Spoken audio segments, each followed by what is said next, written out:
A man who I look to being the new quarterback for our team in the money movement. Andre Michael Eglishan, please stand with me and welcome this man.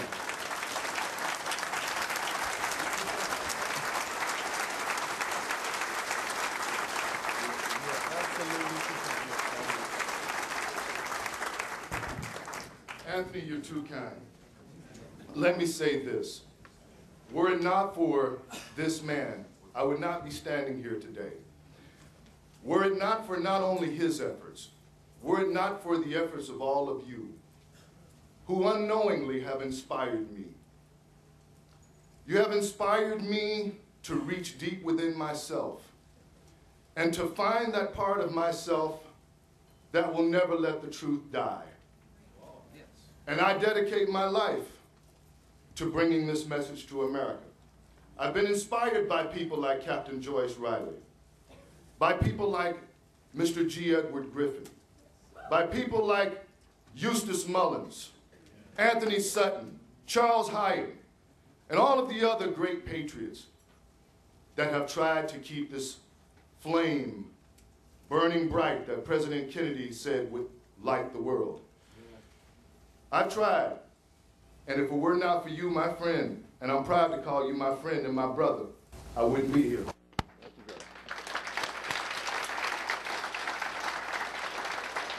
Thank you.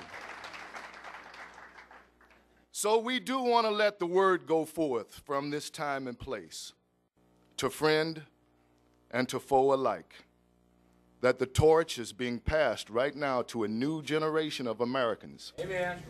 There is no way on this earth that this fight can be won if we are divided. Right. Division is not an asset to us. It's our greatest liability.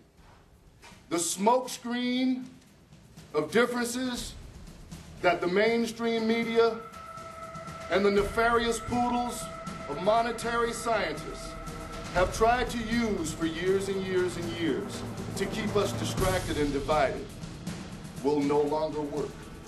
We are united, we are one, and we will win this fight.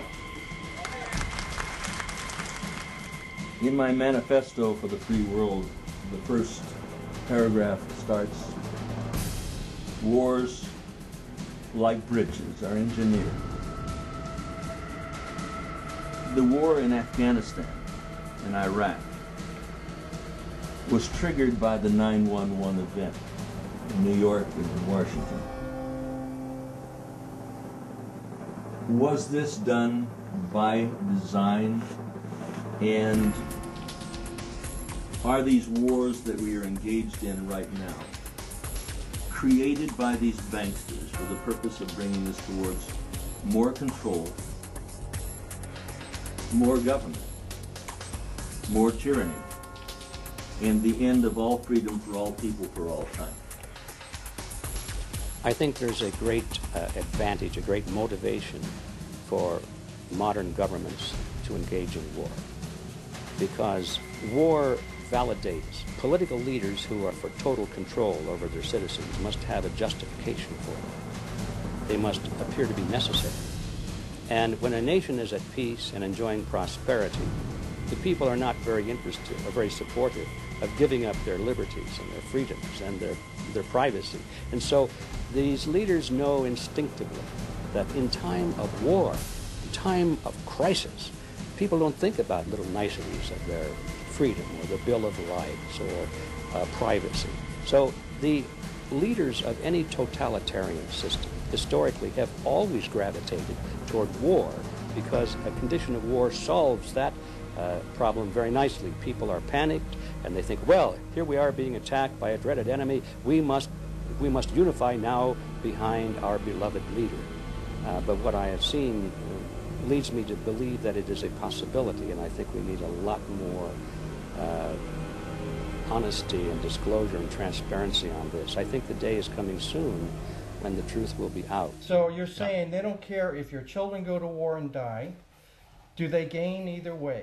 And what Clive was saying earlier about the Hegelian aspect, what they learned from the Hegel philosophy. It's there's a lot of different ways of doing it. They use the left and right. They develop the left and right. It's like riding a horse with reins on one side or the other. They can't go with one side of a rein or trying to hold the mane. They want to control both sides. They get the bit in there.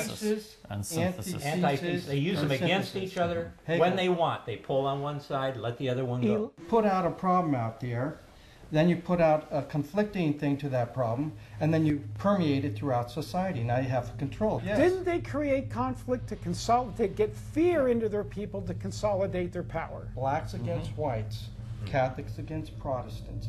It goes Jews on. against Muslims. This is the whole construct, is to create conflict. It says on some of the, anti-Semite magazines, it talks about the Jews.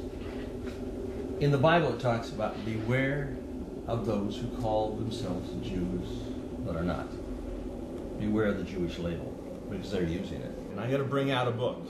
Ellen's book. Ellen's Tremendous book. Tremendous book. I know this lady, and she's wonderful. Shocking truth about our money system and how we can break free. Here's a woman who sat there and went through painstakingly all of this information, page after page after page, put it together so you can understand it. We've got to go to books like The Creature of Jekyll Island. Secrets of the Federal Reserve. Secrets of the Federal Reserve. Secrets of the Federal Reserve, Eustace Mullins. It's not just going and reading the book. It's taking this film here. This is not poli-sci 101. We're going to another level. But you must get this information out to everybody. But you can't do that by simply just reading the book. Oh, that's a base. Yes, that's your base. But you've got to make copies of the DVDs. I'm saying bootleg art tape, right? You want to buy one first, then you can make 1,000 copies and get it around the country. That's the whole purpose. We really don't care how much money we make on this. This wasn't written for money. People need to take a look at a second opinion. I'm bringing this particular piece out with Dr. Robert Rowen.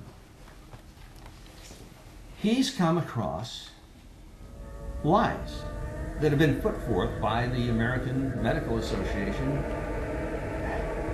and the FDA. Why would they lie? Who owns these pharmaceutical companies? That's how Robert got into all of this. He started to see that things weren't as he was told. And it's like in The Wizard of Oz, Dorothy says, somehow I don't think we're in Kansas anymore, Toto, right? Somehow, somebody is ruling this whole thing and creating this big fear, and they've got the Tin Man. And he's, you hear the metal shaking. And the lion, whoa, he's scared. And then there's Dorothy and the straw man, and they're all backing up because they see the great Oz. And then suddenly, Toto Pulls the curtain behind, and we see who's really behind. It's a little banker at the organ. So we're off to expose the wizards, the warlocks, and witches of Wall Street in Washington. Are they there? You're absolutely right, they're there. Robert got into this by taking a second look. He pulled back the curtain. A lot of, doctors said, well, no, we've got to, I think I see something, but I don't want to see something. They're going on with blinders. Anthony, let me elaborate. We have what's called a healthcare system that's a disease maintenance system. And I have often gone into medical meetings, and I've held up one of these